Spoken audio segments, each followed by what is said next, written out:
Hi friends, welcome to Indu's Kitchen. இன்னைக்கு நம்மளோட கிச்சன்ல பேக்கரியில எல்லாம் கிடைக்கிற மாதிரி நல்ல சூப்பர் கிறிஸ்பியான 10 நாள் ஆனாலும் பதது போகாம இருக்கக்கூடிய ஒரு சூப்பரான வாழைக்காய் சிப்ஸ் எப்படி செய்யறதுன்னு பார்க்கலாம். வாழைக்காய் சிப்ஸ் செய்யறதுக்கு எப்பவுமே நல்ல தேறின காய் தான் யூஸ் பண்ணிக்கணும். பிஞ்சு காய் யூஸ் பண்ணோம் அப்படினா சிப்ஸ் வந்து கரெக்ட்டா வராது. நான் இன்னைக்கு ஒரு பெரிய சைஸ் வாழைக்காய் எடுத்துர்க்கேன். இதோட தோல் எல்லாமே சீவிட்டு நம்ம பஜ்ஜிக்கெல்லாம் சீவுற மாதிரி நல்ல மெல்லிசா சீவி எடுத்துக்கலாம். கடாயில எண்ணெய் சூடானதுக்கு அப்புறமா நான் இன்னைக்கு ரவுண்டா கட் பண்ணியிருக்கேன். நீங்க நீளமா கூட வாழைக்காயை கட் பண்ணி சேர்த்துக்கலாம். எண்ணெய் சூடானதுக்கு அப்புறமா ஒரு பேட்ச் அளவு வாழைக்காய் மட்டும் சீவிட்டு சேர்த்துக்கோங்க. ஒரே நேரத்தில் மொத்தமா சீவி வச்சோம் அப்படின்னா கலர் வந்து மாறிடும். இல்லை உங்களுக்கு டைரக்டா எண்ணெயிலே வந்து சேர்த்து சீவிக்க முடியும் அப்படின்னா நீங்க டைரக்டா அதில் கூட சீவிக்கலாம்.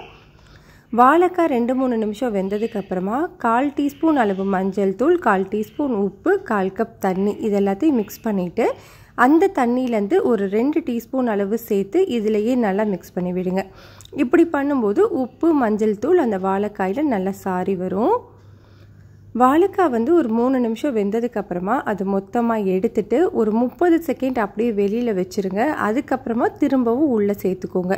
இப்படி பண்ணி பொரிக்கும் போது தான் நம்மளுக்கு 10 நாள் வரைக்கும் நல்லா கிறிஸ்பியாக இருக்கிறதுக்கான ஒரே ஒரு சீக்ரெட் டிப்ஸு.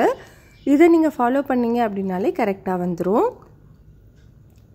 இப்போ இந்த எண்ணெயோட சலசலப்பு எல்லாமே சுத்தமாக அடங்கினதுக்கு அப்புறமா நம்ம இந்த வாழைக்காய் சிப்ஸை எடுத்துடலாம். இதே மாதிரி எல்லா பேட்சையுமே போட்டு எடுத்துக்கலாம்.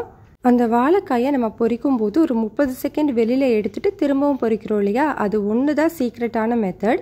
இந்த மெத்தடை நம்ம ஃபாலோ பண்ணாலே நம்மளுக்கு எத்தனை நாள் ஆனாலும் பதத்து போகாமல் இருக்கும். இப்போ இந்த வாழைக்காய் சிப்ஸில் நீங்கள் கொஞ்சமாக மிளகுத்தூள் இல்லைன்னா மிளகாய் தூள் சேர்த்து நல்லா மிக்ஸ் பண்ணி எடுத்துக்கலாம். நான் இன்றைக்கி ரெண்டுமே சேர்க்கலை. பாருங்கள், இதை எடுத்து பார்க்கும்போது எவ்வளோ கிறிஸ்பியாக இருக்குன்னு. கட்டாயம் ட்ரை பண்ணி பாருங்கள், ரொம்பவே நல்லாயிருக்கும். இந்த ரெசிபி பிடிச்சிருந்தா லைக், ஷேர், சப்ஸ்கிரைப் பண்ணிக்கோங்க.